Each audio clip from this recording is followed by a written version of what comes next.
Улады ў ролі рэкетіраў ды вяртання ў хвацкія 90-е.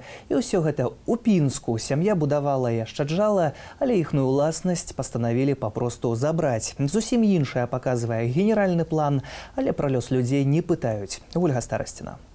Жыццё пражывай, дабро нажывай. Але ў нашай краіне нажыты учора сёння могуць адабраць. Сям'я з Пінску раніцаю пачула, што працоўныя разбіраюць дабротны плот для іхнага дому. Ни одного документа никто ничего не предъявил. Никто даже не поставил в известность. Не то, что предъявили, никто не поставил в известность. 90-е вернулись.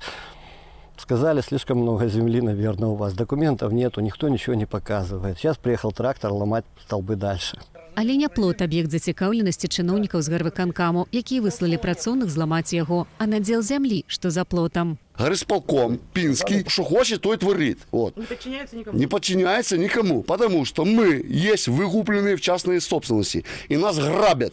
И грабят белорусские власти. Надзел памерам 0,8 соткі Святлана выкупіла ва ўласнасці яшчэ ў 94-м годзе. Генеральны план вызначаў межы надзелу. Калі ж праз нейкі час выканкам пастанавіў зрабіць дарогу, то спатрэбіўся кавалак надзелу Святланы. Что они придумали с исполкома, ребята?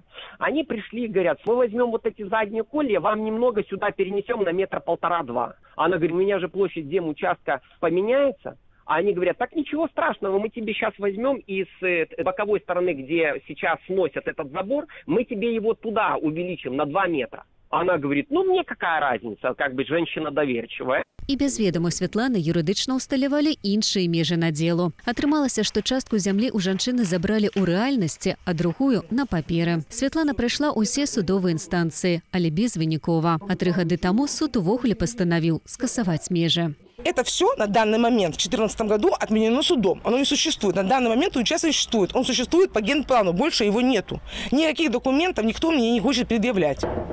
Есть у меня о выкупленности документ, есть у меня генеральный план. Другие документы горисполком мне предоставить не хочет, потому что мне отвечают, у нас их нету. Затое выканкам мае план на частку зямлі Святланы. Як мяркуе юрыст, чыноўнікі дададуць яе да суседняга надзелу і выставяць на продаж. Кабеце ж прапануюць замест чарговага адарванага ў яе кавалку зямлі іншы. Ту часть, которую ей навязывает исполком, она находится в охранной зоне линии электропередач. Следовательно, там хоздеятельность никакая вестись не может. Адстаяць сваё не дапамаглі ні заклікі да справядлівасці, ні суды, ні скаргі. Гаспадары, што звярнуліся да Белсату, спадзяюцца, што ім дапаможа, ды іншых перасцеражы розгалас справы. Ольга Старасціна, Белсат.